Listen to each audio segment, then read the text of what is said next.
in terms of leadership, politically and business-wise, in terms of applying the energy correctly in order to make the right impact. And if we don't get that right, we can't expect the rest of the world to invest in us. Exactly. If our own people cannot succeed on this continent, how do you expect other people to think that they can? But this is where we have to try and make this continent right for us. We don't have second passports. We have African passports. This is our continent. We've got to work hard to live a continent that we want our kids to live in. Okay, but this means we also have to have political leaders with the political will and vision for a different continent. You see, and some of the unrest you're seeing is because the youth have lost faith in the political class. Okay, the youth are seeing their own futures and destinies being destroyed. And they can't take it anymore. And that's a scary problem to have. It's not like a ticking time bomb. It's a bomb. And I think my last sort of discussion point is that I think that probably one country that started it off, China. I think we talked about this before. China has a history, obviously. They saw a long time ago where one country, but we're going to have 1 billion people they're already approaching 1 billion people, more or less the population of Africa. And they realized there were never going to be enough jobs in China to accommodate the growth. So they actually, from a long time ago, built a mindset and a factory of skill to go global. And they used the model, which was in terms of not only creating jobs, but also creating entrepreneurs. I think it was called mass entrepreneurship. And they then exported that to India, because they're the same population probably. I think it might have been Russia. I think the challenge of doing that from an Africa perspective is because of the number of countries we have. The country density is too much. But still, that model of skilling and equipping, just not from a job creation perspective, but from an employing skill at a younger level, I believe that's going to make a significant contribution in terms of creating the right kind of environment with regards to impact investing. You know, we have a sister network in Asia called AVPN. AVPN are the largest social impact movement in Asia. I attend their conferences every year. Coincidentally, by the way, 2 of the last 3 conferences were in Thailand and Malaysia. In both conferences, good food in both countries. Food was fantastic. I tell you what, the food was fantastic. And funny enough, the weather was exactly like Mombasa, which was fantastic too. I didn't realize they're on the same latitude. Yes, they are, by the way. Very true. So on both conferences, they were opened by the Minister of Finance. And this is coincidentally amazing. In the first 2 slides, both ministers had 2 things in those 2 slides. One, here is our 20-year human capital plan. 20-year human capital 20-year human capital plan. Wow. Where we want to go, what skills are going to get us there. And this is how we're building those skills, number 1. Number 2, both of them have said, as a government, we have now changed and we see ourselves as catalytic investors. That's a paradigm mind shift. Exactly. Okay? Because we realize we don't have the resources to serve our economic needs. And we need to see how we can bring in other partners, and especially the private sector. Now, those are the kind of things I think we need on this continent. But, you know, we're in a really good space because we have a lot that the world needs. Africa is in a situation whereby we can teach the world how to build green economies, for example. Because it's an issue whether the glass is half full or half empty. People will tell you, oh, you know, Africa is under-industrialized, what have you. But now the issue is that how do we industrialize in a green approach?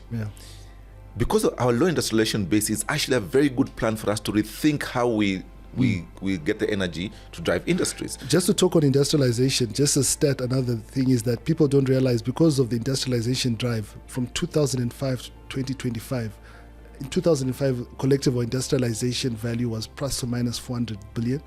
It's expected to double to at least $1 trillion by 2025. So it just talks to your point of a surge of industrialization that we have to tap on. Yes, and do it in a manner that's more sustainable. Talking about industrialization, industrialization in Africa is expected, well, if you look at the current forecast, from 2005 to 2025, it's supposed to double from 430 billion, I think according to the AFDB, right up to about $1 trillion. So I think you highlighted a key point because you're talking about industrialization. This how industrialization, whether we like it or not, is happening in Africa, and it's so important that the rest of the ecosystem of skilling, of impact investment, of jobs creation taps into that. I think that's what you're talking to. And we can do it without having to deal with too many of the legacy systems. Yeah. Okay, like you see, if you look at like a telco, we don't have that. Our network of fixed lines in Africa is not that big. Yeah. That's why we could leapfrog significantly with the cell phone. Yeah. The same goes for many of the other industries. Yeah. How we generate revenue, how we generate energy, and there's a lot of global solutions that are sitting in Africa. Yeah. Okay, and we have to see how do we tap into those assets to teach the world. How to do this better in a more sustainable manner. My vision, Rutendo, as a very proud African, is in the next 5 to 10 years. So I'm going to wrap that and say that your vision in the next 10 years, and I want you to imagine that you're a Minister of Impact Investment for Africa. So I'll come back to that one. You're a true minister. You've got a vision. Okay, so what would be your primary drive? So you can bring it all together. Let me take this to a different line. Okay. So if I look at how we're looking at things like industrialization, how do we do that in a green manner? How do we do that in a manner that preserves and conserves water? How do we do that in a manner that's environmentally friendly, so on and so forth? Our lack of deep industrialization is an opportunity for us to reset the button globally. And teach the world how to do this differently. And those are the things I think we have to recognize as Africans. We bring to the table. Young labor, talented labor that we're producing. How do we use that for remote opportunities? Sustainable agriculture.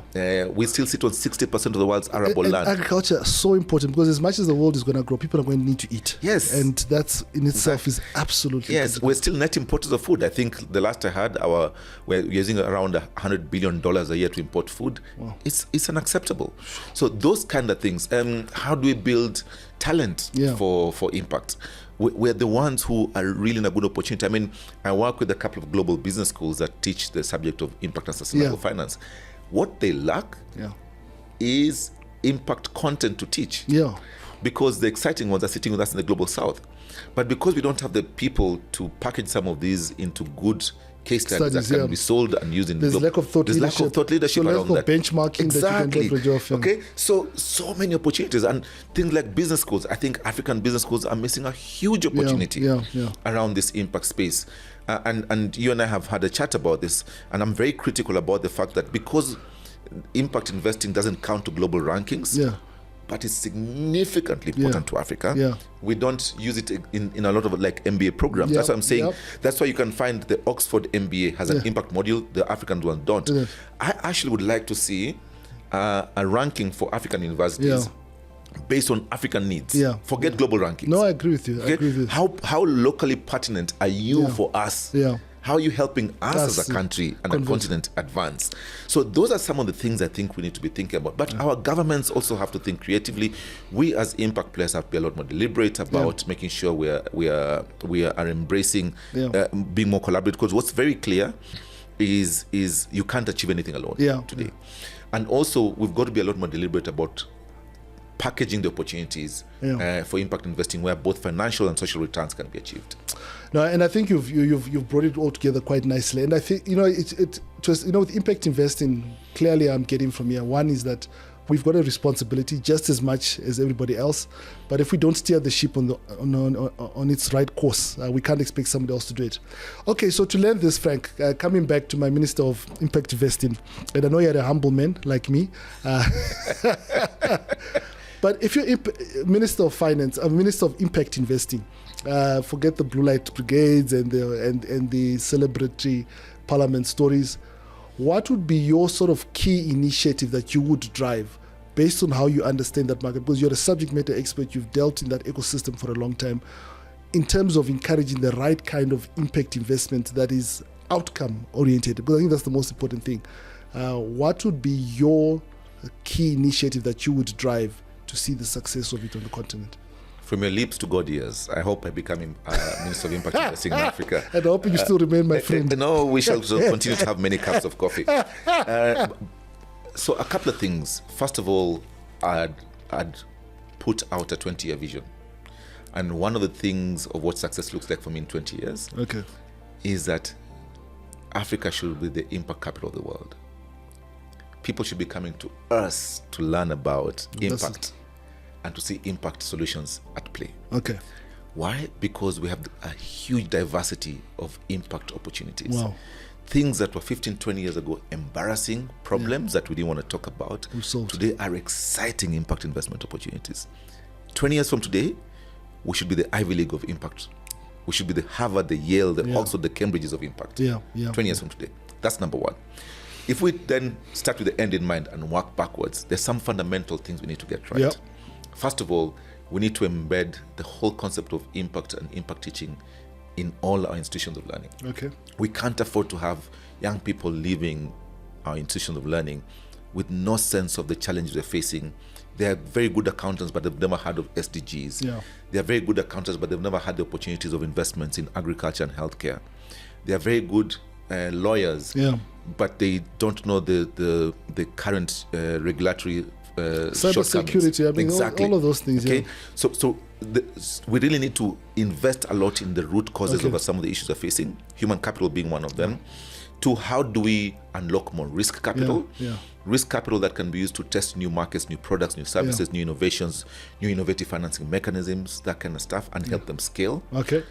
That risk is capital is second. 3, how do we create the innovative financing friendly regulatory frameworks? To scale and accelerate the rollout and growth of this space. I think that 4, how can we be very deliberate in connecting people or connecting players in this economic innovative financing or impact investing space who are unusual suspects, who are unusual partners, who would never normally meet. So generally you do not find philanthropists meeting with business people. But because they're sitting on, like philanthropy is sitting on the risk assets, risk capital, and the private guy is sitting on the scalable capital, how do we bring these two together and bring out the best in both of them? Wow. Okay, that unusual collaboration and ability to do that is something to do. And then lastly, how do we sweat the craziness out of the assets that Africa has? From our forests to our arable land, our hydro energy, our youthful talent. Young people are probably one of the biggest assets. Our carbon credits opportunities. We need to be very deliberate about Africa's advantage. Okay, and take these proactively to the world to speak to them as this is the thing. These are the things that we bring. So I think those are the things as a Minister of Impact I'd really put time behind. And I'll continue being your friend even until you'd better. And hopefully become president. But that's a discussion for another day. Frank, great insight. Always having a great conversation in terms of impact investment. Always love it. And thank you for making the time. Thank you, Richard, for having me. Excellent.